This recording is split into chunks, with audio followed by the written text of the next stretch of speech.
Yeah, man. Appreciate you taking the time to jump Yeah, thank on. you for asking me this. I was like, wow, okay, cool.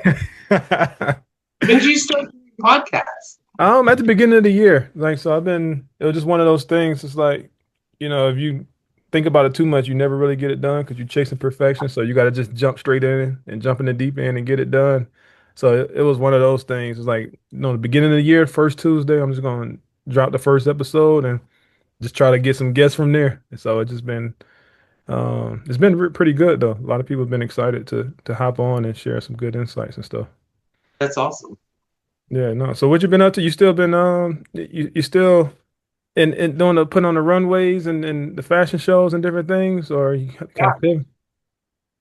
it's been good. I mean, I had really gotten to in 2019. I just did a runway show at the Hyatt rooftop, and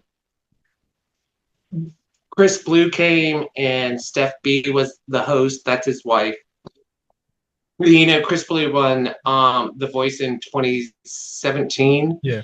and he showed up and everything, and it was a big thing. And what was interesting about that whole event, particularly, was it really it was at that jumping off point Yeah. where it was like, okay, everything they've been doing and working on for years and years finally got to that point where it was about to like jump off. And after that runway show, I had a meeting with Chris and his wife Steph, and they loved it. They thought it was amazing and wanted to do a runway show to promote an album that he was coming out with next year. Mhm. Of course, this was in 2020. And Yeah. so it was in March. And the date for the runway show that we were doing everything, we had like the model call, we had like Chris Blue was there.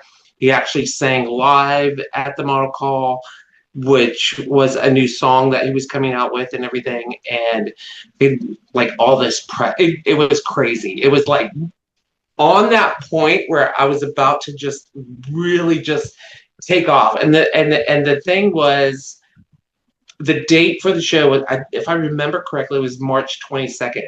And then on March 16th of 2020 is when COVID happened and Yeah. everything shut down. Like literally on March 16th, stopped everything. Yeah. It It was was like it was the like world. pause, stop, nothing, Yeah, eject. what? Like, how do I do this now? And it was something that, like, I don't think the majority of the world really understood. I mean, I definitely didn't, and it just put a great big pause on everything, and then we just didn't know what was going to happen next. Because it's like the first thing was it's like everything's going to shut down for 2 weeks. And then it went to 3 weeks Yeah. and 4 weeks and then a month and then 2 months. And then Then it's it like, was all just, right, we be back by fall, end of summer. Then it's like it just kept going. Yeah. yeah, Yeah, that's crazy. No, so I don't know if you've seen like the format, but normally how we do it, I'll start off with like seven rapid fire questions, and yeah. then we'll get into, just some general conversations, kind of how we were just having, kind of, like pointing or pinging just different topics maybe want to get into. But we kind of keep it free flowing, so we liable to go off on tangents, may spark something here, go there. And then we Right. end with three like introspective questions. So the seven rapid fire and the three questions at the end are all the same for every guest. Then everything in between is pretty much unique to the individual that I'm talking to. So we start with the rapid fire questions right now. So All right. describe your personality in one word. Ooh, in one word.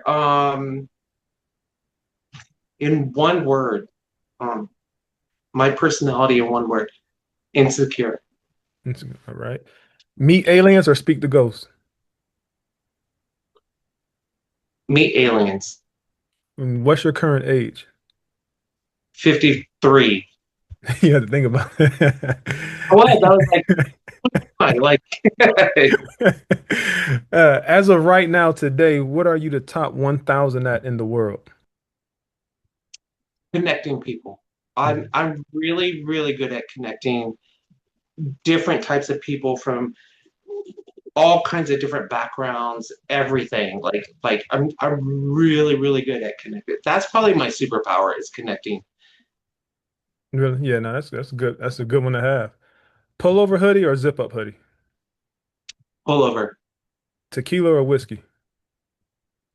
tequila. And increase creativity or increase intellect? Ooh, that's tough. That's tough. That's a good question. Um, I would say intellect because like a lot of my intellect sparks the creativity. But Okay. I think if you don't have the intellect, you're not going to be creative. You've got to keep looking and searching and finding something new and something more that intrigues you and pushes you so that you can be more creative. Yeah. No, that makes sense. All right, so we jump into that's the end of the rapid fire question. So just gonna like lead things off. Basically like normally like humans are obsessed with like labels and titles and putting people in buckets. I know the whole point of the podcast is doing too much, so everybody I have on there has their hands in a lot of different things and some wide varying things. Some people bodybuild, garden, or vegan, and also they read a lot. You know, it's like very contrasting things. But looking at you, like, how would you, from a label standpoint, how would you classify what is it that you do? Is it a fashion designer? Is it an artist? Is it a stylist, creative director, or event curator? Like, when people ask you, what do you do? What do you normally kind of tell them or go down? I tell them that I'm a creative director and producer and stylist. And a lot of that circles around like when it comes to being a creative director, it's all about what I create visually on runway, even in hair, makeup, photo shoots, that sort of thing. Production comes with, or as being a producer would be like doing runway shows, you know, specifically for nonprofits and everything. I love being a part of that. I love giving back to the community. And then like also just being a stylist, being in the salon, doing my thing there with my regular clients and stuff. So Yeah. it's it's fun. That's, It's a good. when you putting on like the events or different shows, like what's the it's the what's your favorite part of it? Like, or what do you find yourself you gravitate to the most? I know you probably have your hands in a little bit of everything, but like what's the passion Yeah, area? sure. Like I think my favorite part is when it's ending and everybody comes out and everybody does like the parade walk and stuff and the audience is loving it and it's it comes off as being very successful Hmm. as far as like for the nonprofit and what the designers produced and what actually ended up happening in the runway show. So that's the best part about it. Like I think like one of the hardest part is like bringing all of these people together. And it's like you have um 12 different wheels Yeah. and you're like trying to get them to spin all in the same direction all at the same time. So it's like you're running around trying to make all these wheels spin together and that's the hardest part. That's really difficult, but it pays off Yeah.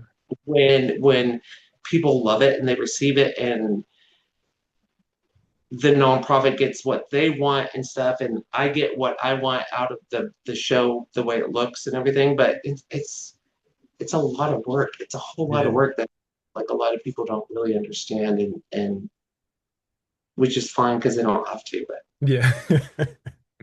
Now, I guess with that, like when people come to the shows and after it ends, like that experience, like, well, what are you like? What's that? Are you trying to invoke a certain specific feeling within the audience, or is that case by case basis depending on what the show is, or what do you hope they walk away from it? Like, oh, Aaron's a genius, or oh, this was a great event, or those designers were awesome. Like, well, what's like I this? mean I want it to be great. I mean ooh, that's a good question, gosh.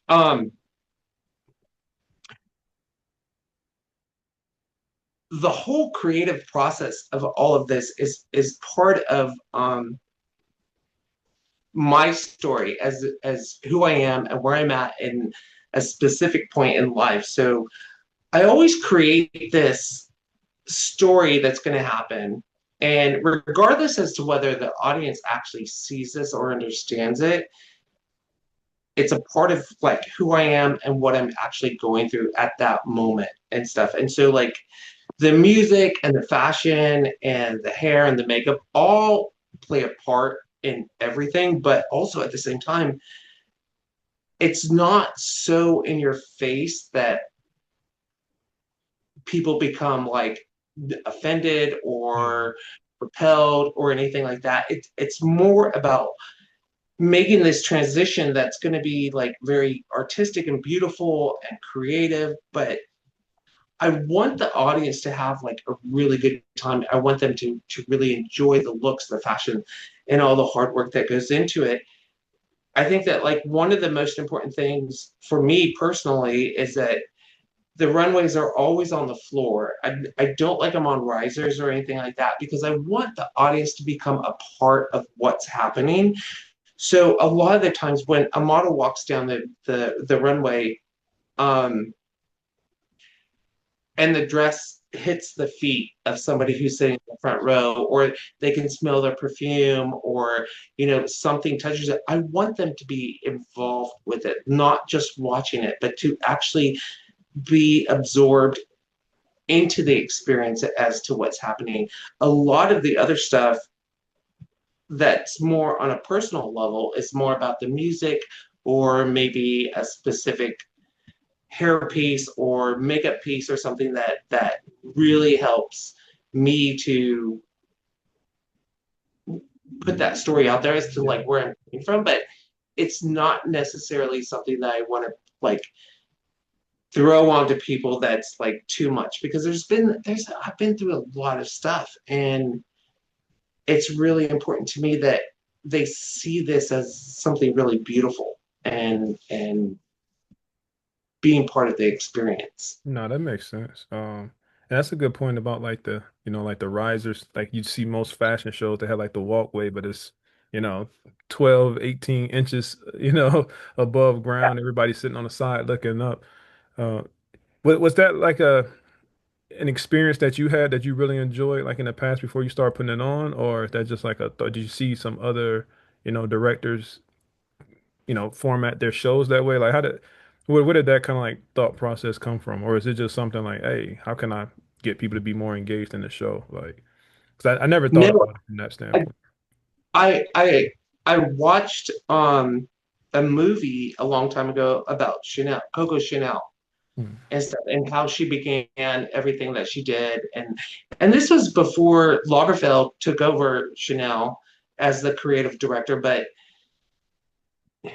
originally, Chanel, when she would do her shows in Paris and stuff, when she was first developing her brand and everything, what I loved about it was that she made sure that everything was on the floor because she wanted to make sure that the audience was a part of this. That you should become submerged in it. It's living art. These designers and stuff are handcrafting all of these dresses, gowns, suits, whatever, whoever is designing.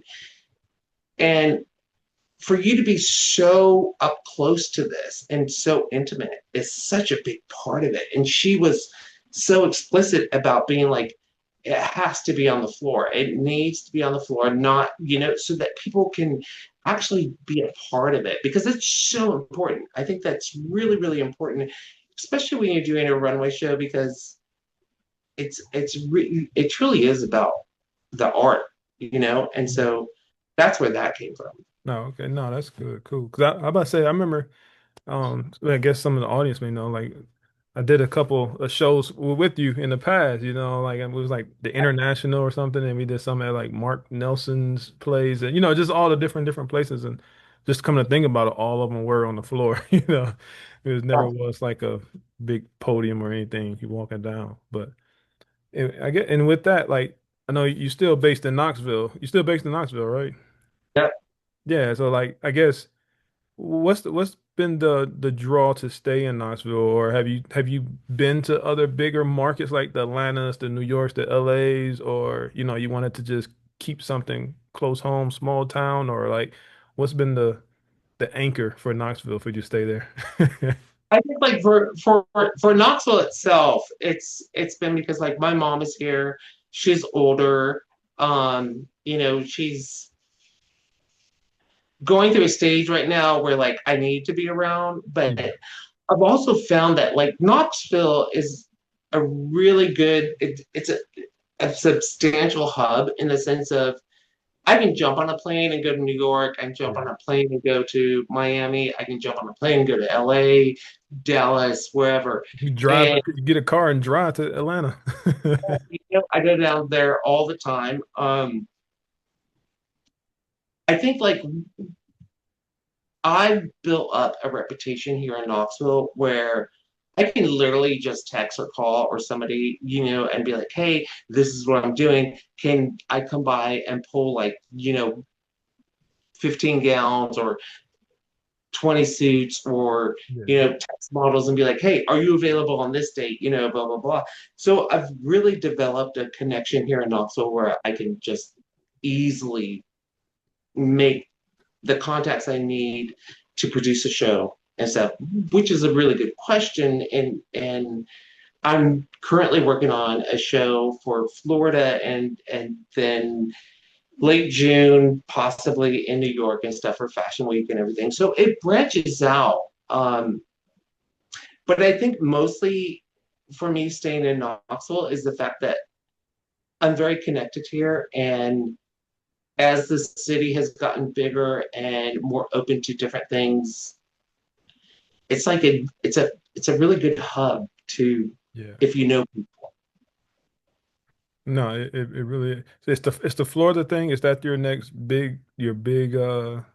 biggest event that you're putting on, or It is. It really is. And I've been back and forth a couple of times and I'm working with a premier, well, not a premier, but an incredible artist. His name is Mark Carson English, and he's a contemporary painter. He has a gallery in Florida, and then he's doing an exhibition in New York in June, which we're doing something to incorporate his work as well as with designers for a runway show for the opening of the gallery and a huge exhibit and stuff. And it's exciting. yeah, It's a lot, but yeah. it's exciting. Now you mentioned Fashion Week. Have you been to the Paris Fashion Week before? I've not No. to Paris Fashion Week, Okay. but it's interesting because like I just talked to a photographer friend yesterday, and she was in Paris, and she's originally from London, but or originally from England, but we're talking about London Fashion Week, and she's like, we need to go, and then we need to go to Paris Fashion Week and do all the couture shows and stuff, and just have a good time. And I think what's interesting is that when I love going to runway shows because I don't have to do any of the work. I get Yeah, to be a part of the audience and actually have fun. Um, so yeah, I'm excited about that, and hopefully that'll be next. yeah. No, that'd be awesome. I see the hat behind you. It makes me think about like every artist has like that alter ego or that name or it's like that person that comes out like what is yours? Do you have one? Do you have like the alter ego or like that when the lights come on and the mask and just I'm this. Yeah, yeah. No, actually, I do, and it's funny because like this whole thing behind me, I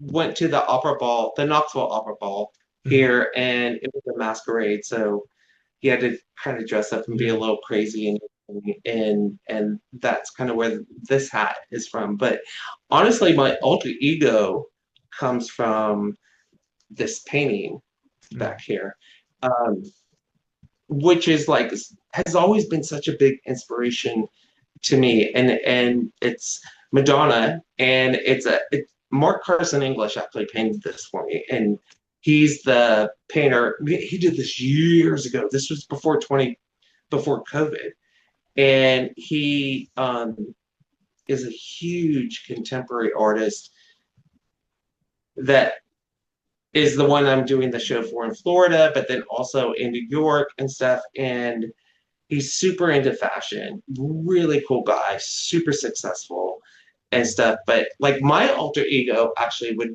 be more not necessarily Madonna herself, but inspired by what she's done and what she's created and what a hard worker she is. She's not like the best singer, she's not the best dancer, she's not this and stuff. But what I love about her is she has the strongest drive, and against all the odds, she's pushed through and she has become such a successful businesswoman and entertainer. Um, and she gives, it's interesting because she is like such an image of being very hard and very sexual and stuff in what she creates in her videos and everything. But if you really go through and you research who she is and what she does, as if she's given millions and millions of dollars to AIDS research. She's done it for orphanages in, Africa. She's adopted children.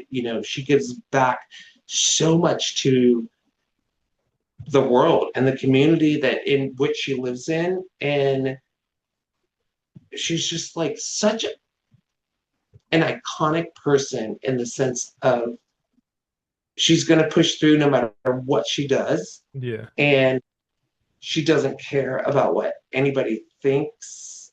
I mean, sure she does to a degree, but also at the same time, it's like she's a legend. Yeah, And no, definitely. so many incredible things that I think that people don't even realize, because she does get back. Yes, she does have a persona and an image of who she is and what she wants to do to create money and stuff, but also at the same time, she's just a strong person. Yeah. Like, No.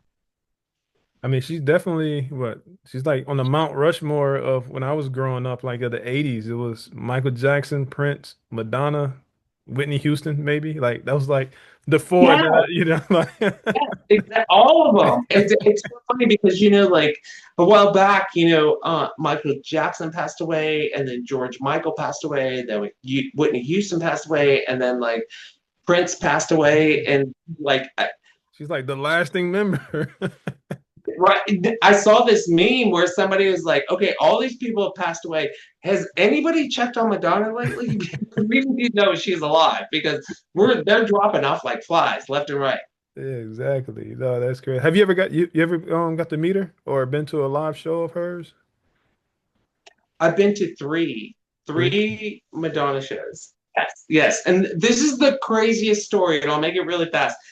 She was playing in Nashville, which she's never been to Tennessee before, but she was playing in Nashville, and I have a friend who lives in Nashville, and she was coming, so we were making arrangements to do everything, and I was like, I'll go up to $400 a ticket, and that's it. Two other friends that were here in Knoxville were like, okay, they were kind of like, I don't want to spend that much. And I was just like, I get it, whatever. And we were waiting, waiting, waiting. Long story short is it was the day before the concert. I called my friend in Nashville and I was like, look, just find the cheapest seats we can find. It doesn't matter. Let's just do it. And she's like, okay, cool.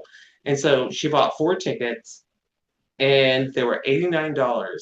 And so we go to Nashville and we're like, the stage is long and the front of the stage is here and stuff like that. We're Yeah. like way up here to the side. And so we get there and we're looking down and you can see behind the stage and in front of the stage. And it was like, these are actually kind of cool seats because I could see Yeah. the dance they're stretching and stuff. And I love seeing behind the scenes stuff, like the whole production work of everything. There's a DJ in the front with the curtains closed. He's mixing all these music and stuff like that. And we're like dancing and jumping around and being silly and everything, having a good time. And this security person comes over. He's got like this badge, and he's just like, "Are you guys going to be doing this the whole time?" And we're like, "Yeah, like it's Madonna, dude. We're just having a blast, you know." And then he leaves, and I'm like, "We're getting kicked out. We're about to." And he comes back about 10 minutes later, and he's like, "We're taking you front row." And we're like, "What?" Y'all And probably he's lost like, it. "You front row." And he's like, and I've heard this in interviews that she's done before in documentaries, where she loves people who are high energy in the front row because it kind of pumps her up as she's Yeah. performing. And so he takes us all the way around. We're in Nashville, and takes us all the way around, down the elevator, down these stairs, through all the security and everything. And we go right up to the very front row. I mean, there's like a bar. I'm like maybe 6 feet away from Madonna on Yeah, stage that's performing. crazy. And we were like screaming and yelling because like we looked online and front row tickets were going for like Yeah, I $3,000. bet. I bet. $9 for Yeah. these tickets. It was like the best thing ever. That's like probably the best story of my life. Yeah, I was about to say that probably ranks pretty high up on the list of things that happened to you. Like that's crazy. But yeah, I Yeah. know exactly what you're talking about, being able to see the backstage and the stage. I went to a weekend concert. We were in LA at SoFi Stadium. And we were on the side and you kind of could see like everything. It didn't disrupt the show, but it was still pretty cool to be able to see like you say, like the backstage and stuff, people I love warming up. Yeah. yeah. Yeah, and it's so impressive, like all the different things and contraptions that's back there, and that like everything that goes into just changing the light colors and the pyro, the fires and stuff is like it's like all hands on deck back there, like what's the Wizard of Oz back there, just moving a bunch of light. No, that's good. No, that's a pretty good story. I actually got a picture of Prince right above my desk. He was like one of my favorite, but it was always, you know, Prince and Madonna was always like those two, and then like I mentioned, like Mike and Whitney were kind of like the calmer versions. Then you had the Yeah. Prince and Madonna that were just like, those were the ones of expression in a sense, I guess, for lack of better words. Yeah. But no, when it comes to like artists and things, I mean, I like to consider myself as an artist. I like to consider what like a lot of things, whatever it is. But I noticed like the perspective on like just life, just consciousness, just reality in a sense is always a little bit more deeper, I guess, than the normal person. So like, I like, do you find that to be true, but also do you find yourself like doing more deep thinking or like going down rabbit holes or just like of consciousness or just different things? Um, and if so, what are you doing today? Like, what was some of the stuff that kind of draws your interest in today? You find yourself spending hours on YouTube looking. Yeah. No, yeah. Gosh, yeah, no, definitely go down rabbit holes all the time. And I think a lot of it, gosh, it's like a lot of it circles around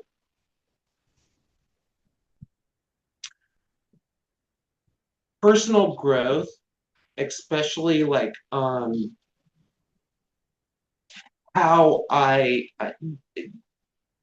use that through what I'm creating and where I'm going. Mhm. And but also I think what's different now for me personally is like I was never really that big into politics, and we won't dive into that side of everything for a whole lot. But um, I grew up with my mom and my dad and stuff. And I'm originally from California, but they were very big in politics and stuff. And we were like, as a little kid, I wasn't allowed to watch like Sesame Street or some of the kid shows that you had growing up at that time until they were done watching the news. Yeah. And it just seemed like all they did was watch the news like all the time. And so I vowed that I was never going to be into politics and stuff. And for the most part, I stayed pretty much out of it, Yeah. and I would vote and stuff, and I think like right now, what's really affected me and what I'm creating artistically and visually, because I am working on a different runway show that's going to really express a lot of that, is like I didn't really get involved in politics until this administration, like where I dove in deep, and but it's affected me on a creative level as well as an emotional level, Yeah. because it's just it's tough and Yeah. it's hard. There were two things: the whole ice situation that's happening in Minnesota. I didn't realize what it must be to understand to I've had clients who been in the salon, and the salon I'm in is downtown, and so there occasionally there's homeless around, Yeah. and it's a higher end salon, and some of these women didn't want to walk to the car by themselves Yeah. at night, when they're in the salon, and I always walk them to their car and Yeah, make that's sure they were understandable. safe. Yeah. But I never understood that. I never under being a guy and stuff, and it just never bothered me. Yeah. It was nothing. I never even thought twice about it. And then this whole ice situation happened where people are getting pulled over and stuff because of the color of their skin and so on and so forth. And I really started thinking about it. I was like, wow, like if I go to Kroger's and get gas, is somebody going to tackle me and pull me into a car because of the color of my skin, and where are my rights at this point, Yeah. and there it's like I don't want to dive into a big political situation, but I finally understood what women are afraid of, like that. You know what I mean? It's like, wow, I get it. Yeah. That's not a good feeling. That's not, you shouldn't be so scared to just walk to your car. Yeah. I mean, that's like mind blowing to me. And then it hit me, and I was like, whoa, I can't believe this is like a fear that they actually have, because I like was having that fear, Yeah. like You not felt it walking firsthand. and doing normal things, and then what if ICE pulls over, and like I'm a legal citizen, I've lived here, but the way it's rolling out hasn't been done legally in certain matters and stuff like that. You know what I mean? It's like if Yeah. you're going to get pulled over and you're being deported, and you have your documentation, then that's fine. They should just let you go and then move on. But that's not what's happening right now. And so it's kind of made it a little crazy. And I definitely was like, wow, I didn't realize what this feeling would actually be like. And I related it to women who didn't want to walk downtown by themselves because they were just afraid. And it's like, Right. wow, that's a crazy feeling to be in the United States and to have and to feel like that. It's nuts. And so then like also the other thing that really triggered a lot for me was this little boy Liam, who was in Minnesota, and he was 5 years old, and ICE used him to try and get his family to come out and stuff, and then he was deported to a detention center in Texas and everything, and blah blah blah, and it was a big issue politically, and was just not good. and Yeah. and my thing is that this is a 5 year old little kid. What are you gonna? He was there for 3 weeks, and he was like traumatized, and it's like it's taken away from his family. And this happened to me. I'm adopted. I don't know if we've ever talked about this, but No, I'm you didn't. adopted. Oh, All my family's Caucasian. You know, um, I'm Native American, Indian, and Italian. And we when we lived in California, we used to go to Mexico back and forth here and there. And there was one time I was 5 years old. It was my mom and my sister, and we're in the car and we get pulled into customs, which happens all the time when you go across the border. And because I was brown and my mom and my sister are white or Caucasian and stuff, they separated us and put me into an office. And they were like asking me, was I being kidnapped? You know, what was the deal with this whole thing? Because our skin colors didn't match. And it like really freaked out. I'm like, I'm 5, I'm crying. I just wanted to go home. That was it, you know. So I can only imagine what this little boy Liam was going through when ICE picked him up Yeah. and deported him to a detention center in Texas. And it was just like, wow. With all that being said, it does play a big impact in what I'm creating now. And Right. as Yeah. for the next runway show that I'm going to do um, here in Knoxville, I want it to be more powerful. It's definitely going to revolve around fashion and art and stuff, but I also need it to have a political message or a message from myself that just says that this isn't okay. This Yeah. is we've gone past that line. This is when you're taking a 5-year-old little boy Yeah, that's crazy. I mean, thousands of miles away from home.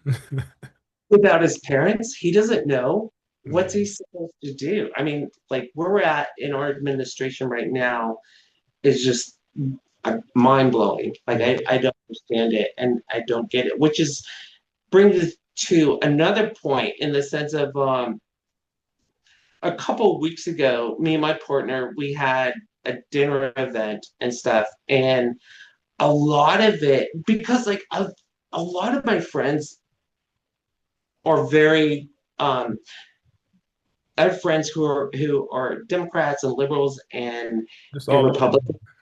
Yeah, all over the place, and which is fine. I don't have an issue or a problem with that at all. We all come from different financial backgrounds, educational backgrounds, ethnic backgrounds. You know, That's the the beauty of it. community. You know, and so like I wanted to create an event, which we did. We had a dinner party kind of event kind of thing. And it was about bringing the community together. Yeah. And it was about putting aside our political views, financial education. I made a list of people that I thought would really get along together, Mhm. might not necessarily run in the same circles. Yeah. And did this, and it was great. And it I mean, was that's your superpower, like you said, is Yeah, connecting exactly. people. Yeah. So brought all these different people together, and it was also about creating a sense of community, which is really, really important. And I think that that's also one of the things that I love about Knoxville. We have all these different people in Knoxville, but then like sometimes I've seen or been to a situation where somebody's gone down on their luck or whatever, and everybody puts aside their religious reviews, their political review or views, and just come together and just support that person. Yeah. And that's it, no matter what they're going through. And I think that that's like one of the greatest things I think about Knoxville. I think it's really cool that people can put that stuff down and actually help somebody else. Yeah. No, definitely. I mean, yeah, Knoxville was good to us when we were there. I know, I mean, anywhere you at, you have people that have varying opinions about a place and they're based off of their own experiences and stuff. But when me and my family was there, we had it was great for us. I mean, because I live in Las Vegas now, so so if you How do you like that? I love, man, we love Vegas. I mean, outside, I mean, I like the strip when I go down there, but I don't have to be at the strip. And sometimes you know you're in Vegas, but you don't. You're separated from from the residential area. So it's everything is pretty much new because it's growing outward. So Right. the closer you get to the strip, the older it is. But everything on the outskirts where most of the people live at is all brand new. It's like a mix between I don't know if you like Arizona, like the Phoenix, Scottsdale type area, how everything is so like neat and manicured and new looking, but Yeah. the culture is like a melting pot. It's like a LA, Miami, Atlanta type diversity in different pockets. So I mean, it's great. So much stuff to do. But you mentioned like your next show, you want to put a little bit more emphasis on like the meaning and the different things. Did you watch the Super Bowl performance? Did you catch the Bad Bunny performance? Good. What did you Yes. think? What did you think about it? Because it sound, I mean, I figured he did a little bit of that too in his. So did you enjoy it or did you like it or was it okay or like what was your thoughts on that? I loved it. I really did. And I'm so proud of the fact that like he went through with all of this because there Yeah. was so much negativity with him being a Latin performer and singing in Spanish and everything. And I was like, dude, like, come on. And what It was made threats of ICE standing outside in the stadium me, and in the stands and stuff. I'm like, what the heck? Like, this is ridiculous. I was like, are we really at this point right now?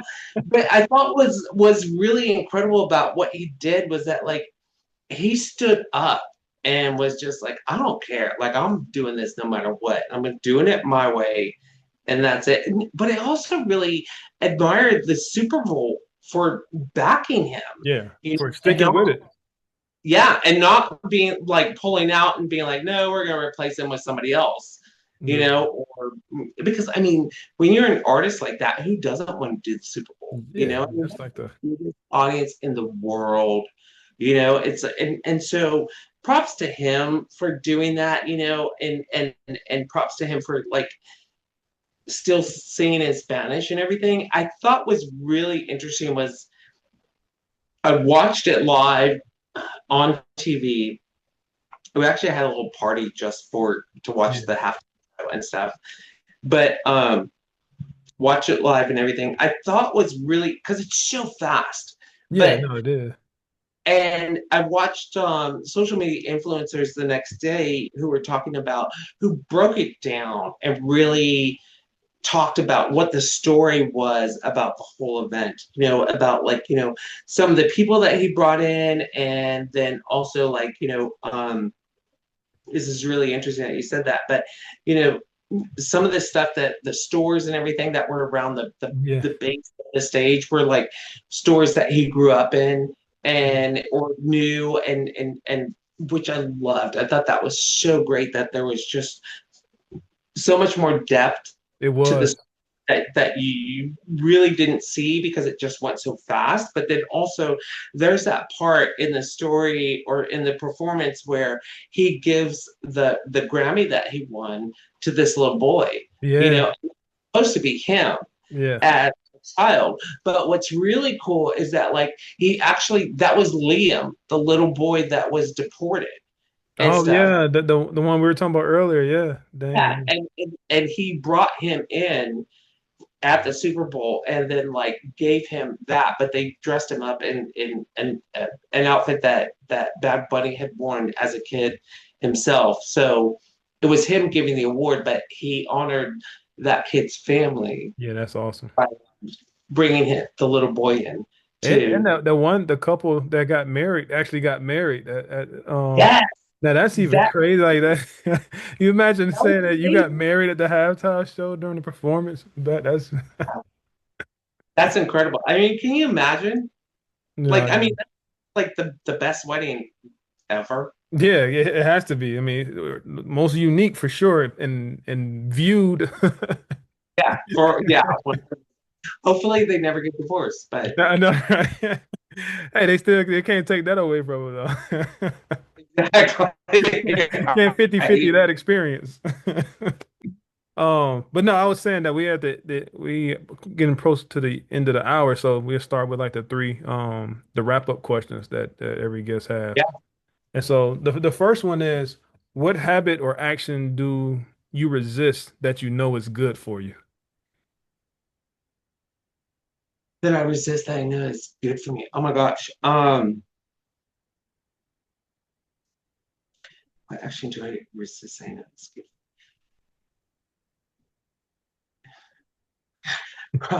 Probably eating like fast food. Yeah, it's That's just a too good one. I haven't so heard busy. that one. As common as it is, I haven't heard that one yet. Really? Yeah. No, it's like I every time I go, I'm like sitting in the Taco Bell drive-through. I'm just like, why am I doing this? And I'm like, I just don't have time is such a big issue with me. It's like I'm just constantly going no matter what. And so yeah, that's Yeah. probably Is Taco Bell your go-to, or that was just like what's your go-to fast food? pretty much Taco Bell. Like I do try to eat regularly, like clean and healthy and stuff. Yeah. But sometimes I'm just so tired by the end of the day that it's so much easier just to go through the drive-through. And what I do love about Taco Bell is the fact that like they're constantly changing their menu. They're like Yeah. redoing all the time. So it's like, oh wow, that's cool. I'm gonna try that. And sometimes I like it, sometimes I don't. But Yeah, no, hey, but they actually, because I think, yeah, actually today actually is a month I've been like vegetarian. I've been doing vegetarian. wow, how's It, that? it's been good. I haven't had any problems. I mean, for me, I never had a bad relationship with food. So as long as I'm not hungry, I'm good, you know? So I don't have to necessarily miss anything. I know what it tastes like. I've eaten donuts and I mean not that it's not meat or anything, but steak and all the different things all my life. So it's not Yeah. like I'm missing out on anything. It's just more of a discipline thing. But Taco Bell has a lot of vegetarian and vegan options, ironically. They are, because like you said, they're always switching the menu, so they always have like just different, bean quesadilla or cheese quesadilla, just different burritos and tacos and stuff that they offer. So it's funny you say that. Um, all right, so next question. What book, movie, documentary, or anything like that that you've seen that changed the way you look at life or the world?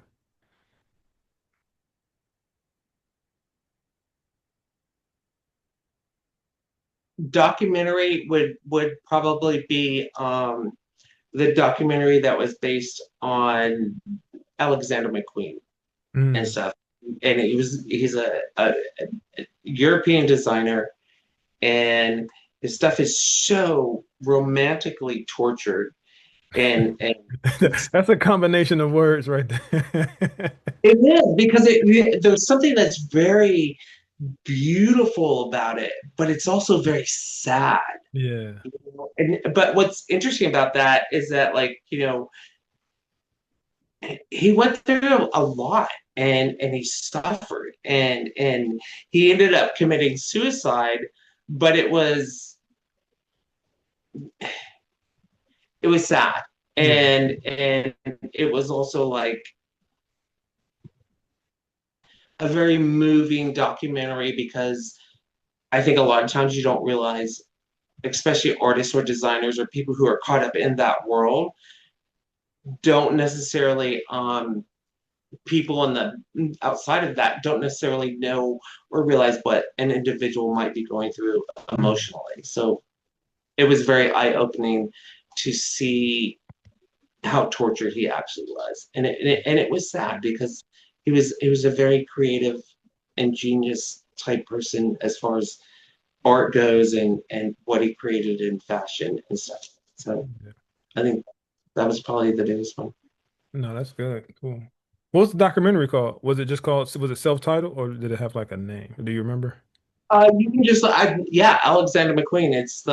As far as I know, it's the only documentary that was done on him, but it was a big documentary, and it was so well done, and it was just about like how he just started the whole venture of his career, Yeah. and then like just him killing himself. Yeah. I get what part about it kind of changed you or like moved you? Was it like just how people are just dealing with stuff or how you look at different people or artists or how you could potentially be I viewed or think like like for that documentary specifically, it was mostly because he had a really close relationship with his mom, Mhm. and she got cancer and she passed away. And then like Um, I think it was 3 days later is when he killed himself. Oh, And, okay. and I think that like that was probably the biggest impact and stuff. I have a really close relationship with my mom and stuff, and she's still alive, but I mean, she's 93 now. Yeah. And so it's like we're going day by day Yeah. she's in good health, but I mean, It's still a celebration of every moment. yeah, exactly. It's like, it's getting there. So Yeah. you don't know when, but I think like also when you're that close to anybody, whether it's like your family, mother, father, sister, brother, best friend, whoever, somebody who's that substantial in your life, when they go, I have a feeling like the grief is going to be like very overwhelming, and it's nothing that I've had to deal with on Yeah. a level. So Yeah. I related to that part of it because I don't know how it's going to feel. Yeah. No, I get exactly what you're saying. Yeah, it's an unknown. It's a void area right now, like you don't, and you don't want to think about it too much either because you don't want to dwell on it or try to anticipate it, but also it's inevitable. You're like, man, I need to prepare myself because I don't, but so it's like Yeah, it is. it's a That's exactly. balancing act. You're like trying to prepare yourself for it, but how can you really prepare for something like that? Because you Yeah. don't know how to react. You don't know what Yeah. those feelings are actually going to feel like when they actually happen. And so you're kind of like, okay, I'm going to prepare myself.